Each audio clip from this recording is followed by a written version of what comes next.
आपकी प्रसन्नता, आपका आनंद, आपकी करुणा, आपकी अहिंसा, जो सब कुछ समाज में हो जाए और जहां एक आप बहुत अच्छा अनुभव करें, ऐसा अभ्युदय, ऐसे विज्ञान की खोज, ऐसी सब सत्य विद्याओं की खोज वास्तव में वेद में हमें करनी चाहिए। और वेद ऐसी ही सत्य विद्याओं की पुस्तक है। स्वागत है दोस्तों हमारे चैनल खबर आज तक 74 पे।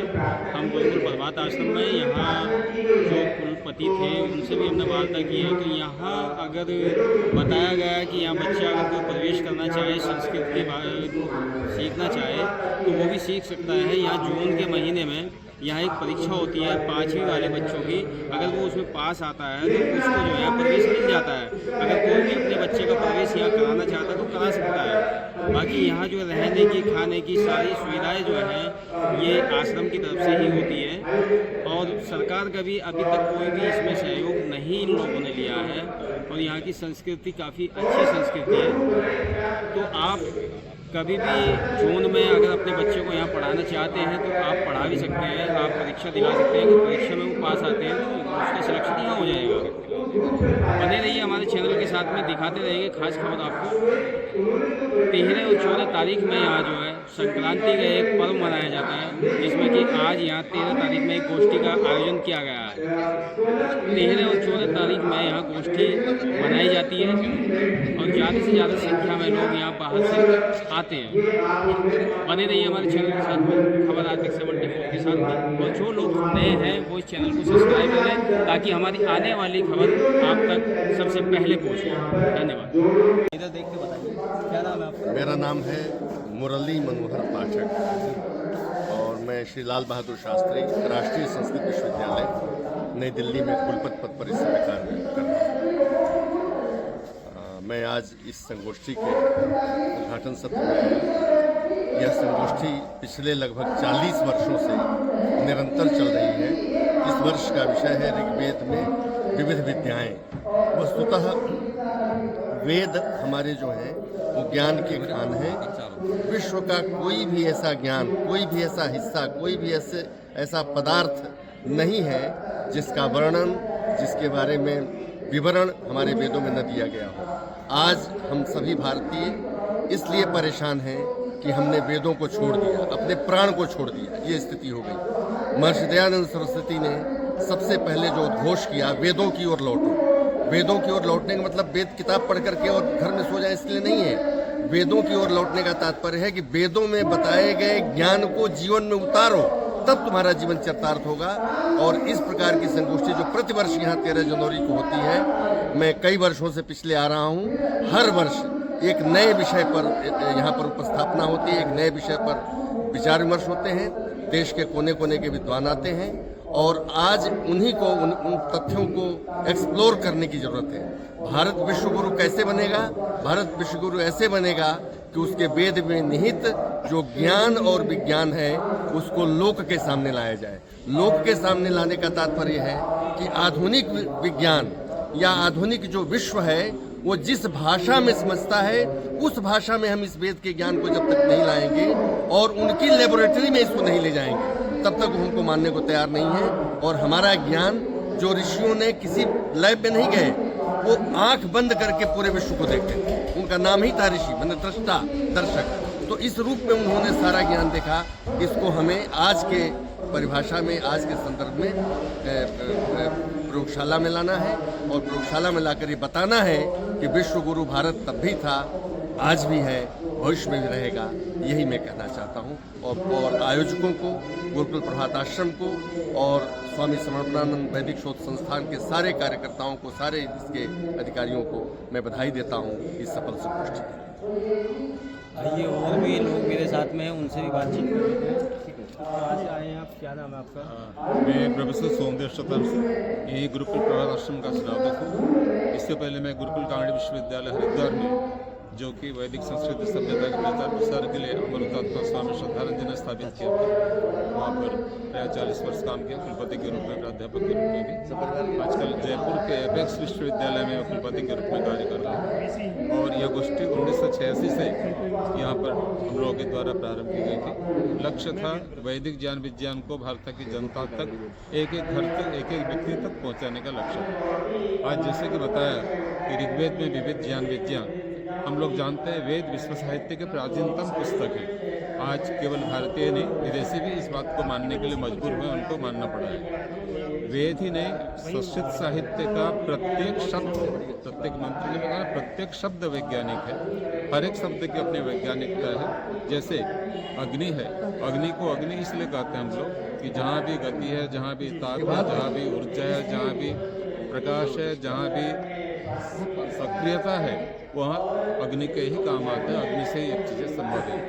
और इसी प्रकार सूर्य को हम सूर्य इसलिए कहते हैं कि समग्र सृष्टि का उत्पत्ति करने वाले, समग्र सृष्टि को गति देने वाले, सबको प्रेरित करने वाले, सबको उत्पत्ति करने वाले, इसलिए सूर्य कहते हैं। तो जब वेद का, संस्कृत साहित्य का प्रत्येक शब्द वैज्ञानिक है, इसको हम लोग भूले बैठे हैं।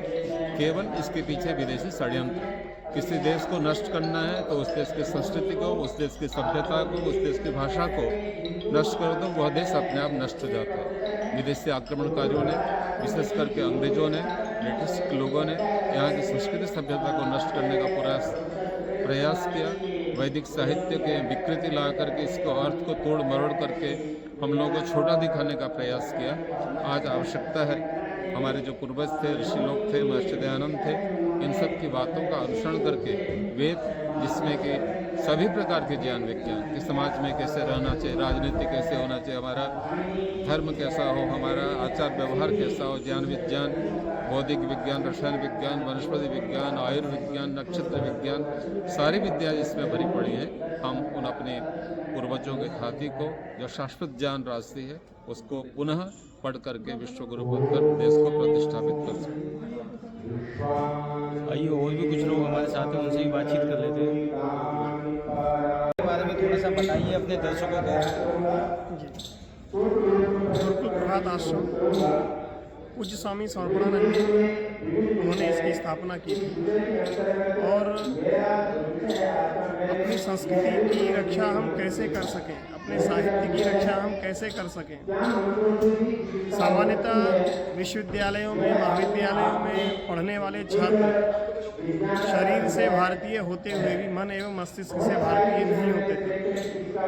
हमारे नौजवान कैसे अपनी संस्कृति के प्रति, कैसे अपनी परंपराओं के प्रति, कैसे अपने साहित्य के प्रति गौरवान्वित हों, गौरव का भाव रखने वाले हों, चरित्रवान हों, इन्हीं सभी भावनाओं को, उद्देश्यों को ध्यान में रखते हुए गुरुकुल प्रभात आश्रम की स्थापना की गई।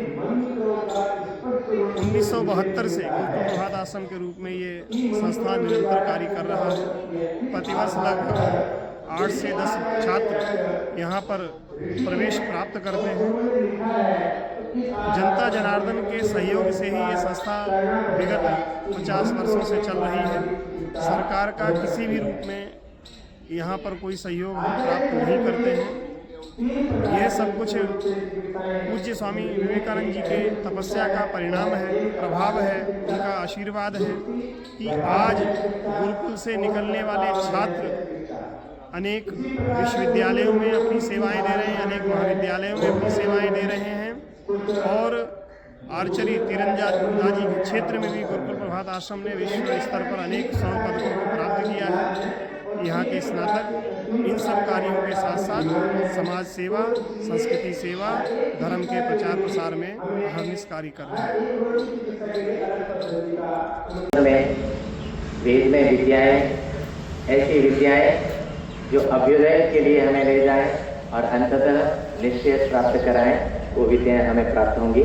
इन्हीं शब्दों के साथ मैं अपने वक्तव्य को विराम देता हूँ। यज्ञानुष्ठानाय एव न सन्ति अपितु सर्वज्ञानमयाः सन्ति, सद्व्यवहार प्रेरकाः सन्ति, तेषां पठन पाठनेन वयं निश्रेयसं प्राप्नुमः इति प्रतिपादितम्।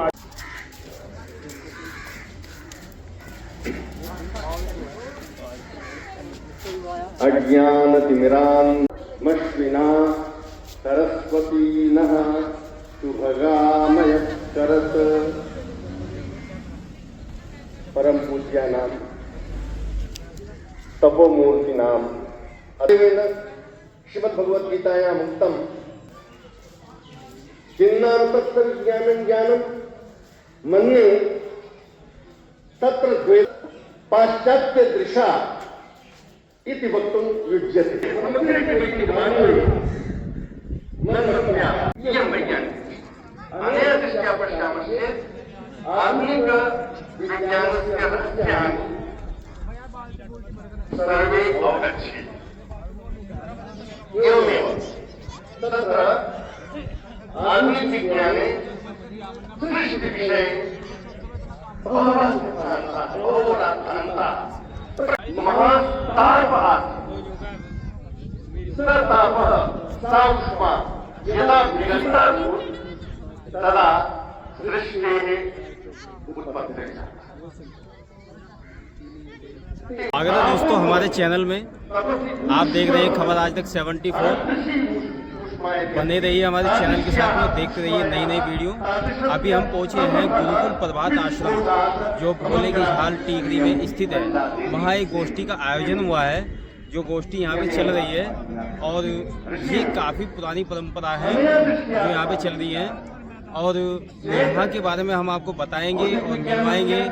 आप बने रहिए हमारे चैनल के साथ में, हम आपको नई नई अपडेट देते रहेंगे और मिलवाते हैं।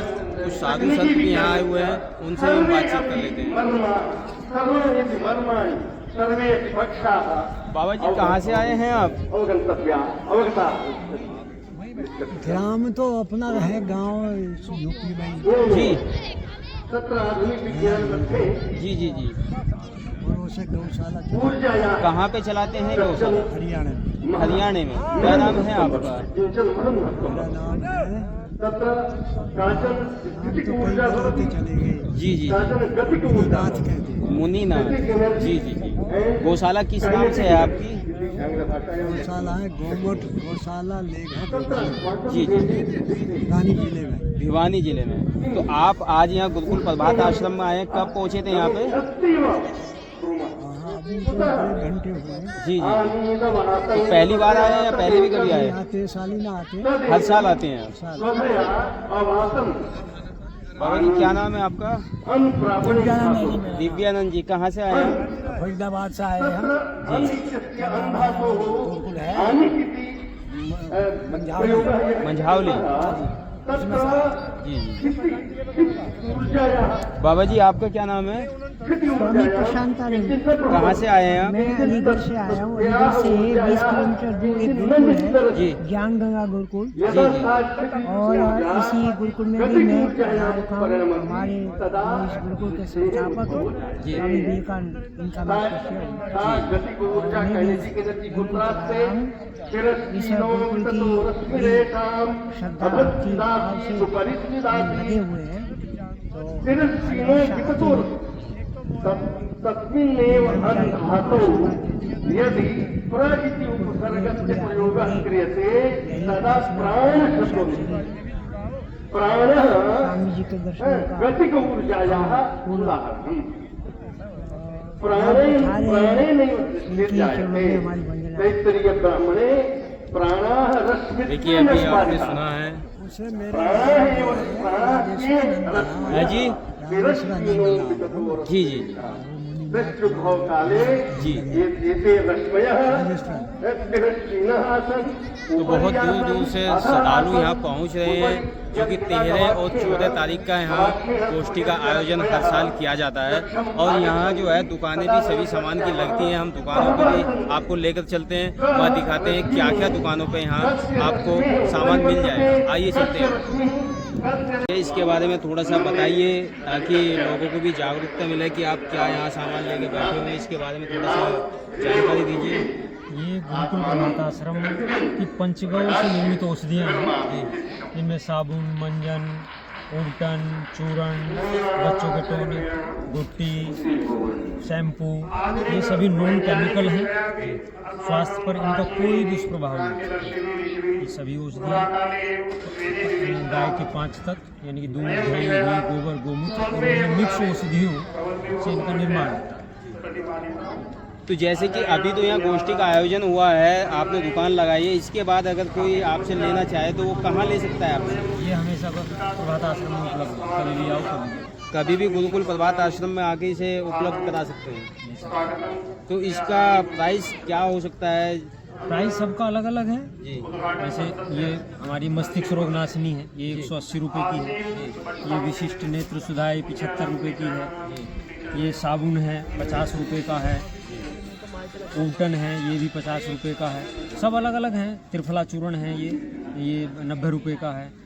तो सब अलग अलग हैं। गोमूत्र अर्क है ये 170 रुपये का है। शैम्पू है 220 रुपये का है। दंत मंजन है ये 60 रुपये का है। तो सभी का अलग अलग है। सब कोई निश्चित ऐसा नहीं है कि सभी के एक ही रेट है। सबका जैसी उपलब्धता और जो क्वांटिटी दवाइयों के हिसाब से है सब अलग अलग है। तो इसमें कोई किसी भी तरह का कोई केमिकल नहीं मिलेगा? कोई नॉन केमिकल है और साइड इफेक्ट भी नहीं है। अति तो किसी भी चीज़ की नहीं होनी चाहिए। जी। अति सर्वत्र वर्जित, लेकिन सारी औषधियाँ नॉन केमिकल और आयुर्वेदिक हैं सभी। हमारा ये गंगा तेरी गाय का घी है, ये आधा लीटर है 1300 रुपये का। ये बिलोना घी है, क्लो कैंटिक्लो। तो देखिए यहाँ औषधि भी बहुत मिल रही है और जो है आप देख सकते हैं सभी तरह की यहाँ नॉन केमिकल दवाइयाँ भी उपलब्ध हैं। हमारे OTC के प्रोडक्ट्स हैं जी, दैनिक प्रयोग के, ये भी सारे नॉन केमिकल है। हमारे प्रोडक्ट पर लिखा हुआ है, जैसे ये पेस्टी लेगा हमारा जी, SLS फ्लोराइड फ्री है ये आपका हो गया। देखिए नो मिनरल है, नो सल्फेट, नो पैराफिन है हमारा। ये हमारा तो जैसे कि अभी तो आपने गोष्ठी में ये लगाया हुआ है, इसके बाद अगर कोई लेना चाहे तो कहाँ से आपसे उपलब्ध करा सकते हैं? हमारी फर्म है ग्रेंटेस हेल्थ केयर प्राइवेट लिमिटेड, भोला रोड पे। भोला रोड, हाँ जी, बाईपास पे। जी। तो वहाँ से उपलब्ध हो सकता है। तो वैसे इसका प्राइस क्या होने वाला है? ऑल इंडिया डिलीवरी देते हैं, सबके अलग अलग प्राइस है जी। हाँ, पैन इंडिया जाता है हमारा, डेली गाड़ी आती है हमारे। नंबर है हमारा 8791623502। ठीक है। अगर किसी भाई को ये दवाइयाँ लेनी हो तो आप इस नंबर पर कॉल कर सकते हैं और वहाँ से उपलब्ध करा सकते हैं। और आज गोष्ठी का आयोजन यहाँ हुआ है, जिसमें कि 13 और 14 तारीख में आप गुरुकुल प्रभात आश्रम पहुँच करके भी इसको उपलब्ध करा सकते हैं। सर ये क्या चीज़ है आपके पास? ये अपने पास तरह तरह के हर फ्लेवर में पीनट बटर है। तो इसका क्या लाभ होने वाला है? ये पौष्टिक होता है खाने में और सब नेचुरली बनाया हमने। इसमें कोई पाम ऑयल नहीं है, कोई शुगर नहीं है। तो ये यहाँ अभी तो गोष्ठी में लगाया हो, इसके बाद अगर कोई लेना चाहे आपसे ऑनलाइन डिलीवरी उनको व्हाट्सएप पे फ़ोन करके मंगा सकते हैं। अगर किसी को कहीं से भी लेना हो तो आप होम डिलीवरी से भी इसको ले सकते हैं। ये इनका पता है, कभी भी आप इसको मंगा सकते हैं। देखेंगे तो देसी घी की यहाँ जो है सभी चीज़ें उपलब्ध हैं, जो कि कोई भी यहाँ आएगा तो सभी इनके पास में है। और टिक्की समोसे भी आई, आज इनसे भी जानते हैं कहाँ से आए हुए हैं और क्या क्या इनके पास आइटम होने वाले हैं। सर नमस्कार, कैसे हाल हैं आपके? सर ये आपने एक दुकान लगाई, स्टॉल लगाई हुई है गुरुकुल प्रभात आश्रम के अंदर, तो इसमें क्या क्या चीज़ें आपने उपलब्ध कराई हैं और किस चीज़ से बन रही है? तेल है, रिफाइंड है, किस चीज़ से? सभी सामान देसी घी का बनाते हैं और हम जितने भी आइटम बना कर लगे हैं। हम यहाँ वनस्पति किसी भी चीज़ का हम इस्तेमाल नहीं, यहाँ प्याज लहसुन का भी हम लोग निषेध करते हैं। हम जो भी सामान बेचते हैं तो कहाँ से आए हुए हैं? हम लोग पटियाला से आए हैं। हर साल आते हैं आप? पटियाला से प्रति वर्ष आते हैं और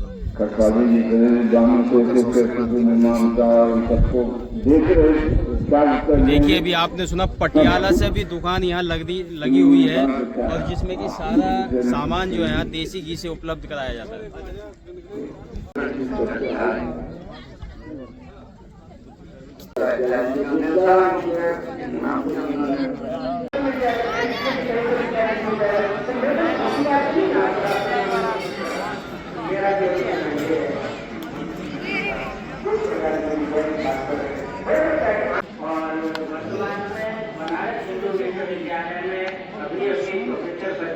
गुरुकुल प्रभात आश्रम टीकरी में हम हैं। यहाँ प्रतिवर्ष 13 जनवरी को वैदिक शोध संगोष्ठी और 14 जनवरी को मकर संक्रांति पर्व मनाया जाता है। इसमें सभी के लिए भोजन की व्यवस्था और हमारी ओर से सभी के लिए 2 दिन रात्रि भर चाय की व्यवस्था की जाती है। सबका बड़ा सम्मान किया जाता है। एक मेले की भांति, एक पर्व की भांति हम इसको मनाते हैं। कहाँ से आए हैं आप? मैं सतवाई गांव से स्वामी विवेकानंद पब्लिक स्कूल का प्रधानाचार्य हूँ, डॉक्टर राजकुमार गुप्ता। और यहाँ स्वामी विवेकानंद सरस्वती जी हमारे कुलगुरु हैं, तो उन्हीं के सानिध्य में हम यहाँ पर आते हैं इस पर्व को। ये चाय कुछ अलग है, कौन सी चाय है ये? ये गुरुकुल की बनी हुई चाय है, जिसमें ताकत है सैकड़ों बीमारियों को ठीक करने की। और ये तेज पत्ता, अनेक दवाइयाँ मिला करके, जड़ी बूटियाँ मिला करके ये चाय बनाई जाती है। गुरुकुल प्रभात आश्रम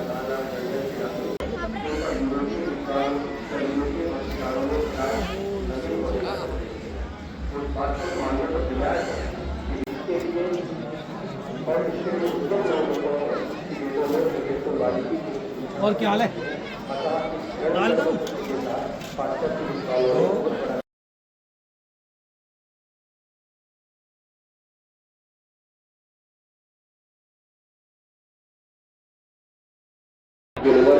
नमस्कार दोस्तों, आज हम हैं गुरुकुल प्रभात आश्रम में। यहाँ जो है आपको प्रसाद का वितरण किया जा रहा है। प्रसाद में आपको खीर पूरी और जो कई तरह की सब्जी देखने को मिलेगी। और यहाँ पंडाल लगाया हुआ है, सभी को प्रसाद ग्रहण कराया जा रहा है। आप देख सकते हैं कैमरे के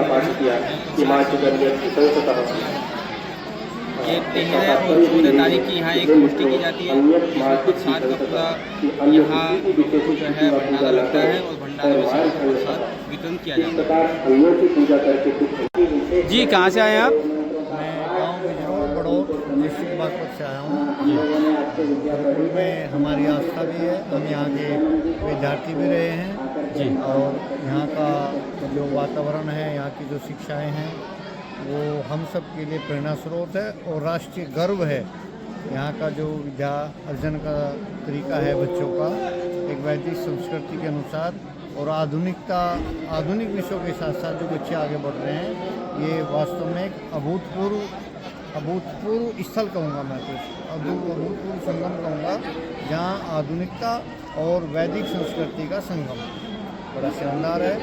सभी को अपने बच्चों को यहाँ लाना चाहिए, दिखाना चाहिए, यहाँ के कार्यक्रमों में शामिल होना चाहिए। राष्ट्र की वास्तविक आत्मा गुरुकुल है। जब तक हमारे देश में गुरुकुल पद्धति रही, हमारा देश पूरी दुनिया का सिरमौर रहा। जब तक इतिहास उठा के देखो, जरा पन्ने पलटो इतिहास के, पता लगेगा कि जब तक गुरुकुल पद्धति के अनुसार देश चला, सोने की चिड़िया ये देश कहलाया। और जब से अंग्रेज़ों ने गुरुकुलों को बैन किया और उसके बाद हमारी जो क्षमता थी गुरुकुल की घटती गई, तब से ये देश डाउन है। आज हम दुनिया में कहाँ खड़े हैं? 150 से भी नीचे खड़े हैं। नंबर 1-2 की तो बात दूर। और जब तक गुरुकुल थे, हम दुनिया में नंबर 1 थे। तो इस ऐसे वातावरण में बच्चों को पढ़ाने से बच्चों की बौद्धिक क्षमता, उनके अंदर सेंस, इंटेलिजेंस आदि सब चीज़ पूरी हो। देश प्रेम से उत्प्रोत तो गुरुकुल रहते ही हैं, इसमें तो कोई शक नहीं। ठीक है जी, धन्यवाद।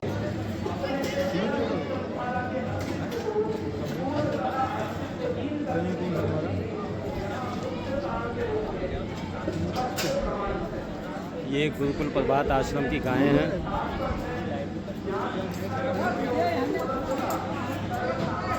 दिक्कत थोड़ी है।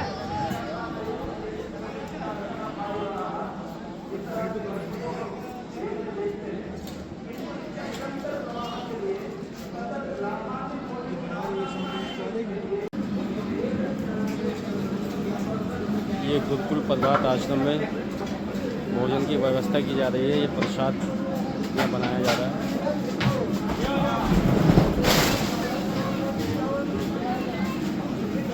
जी, क्या क्या है आज भोजन में? खीर पूरी सब्जी। खीर पूरी सब्जी। हाँ, कल खिचड़ी सब्जी।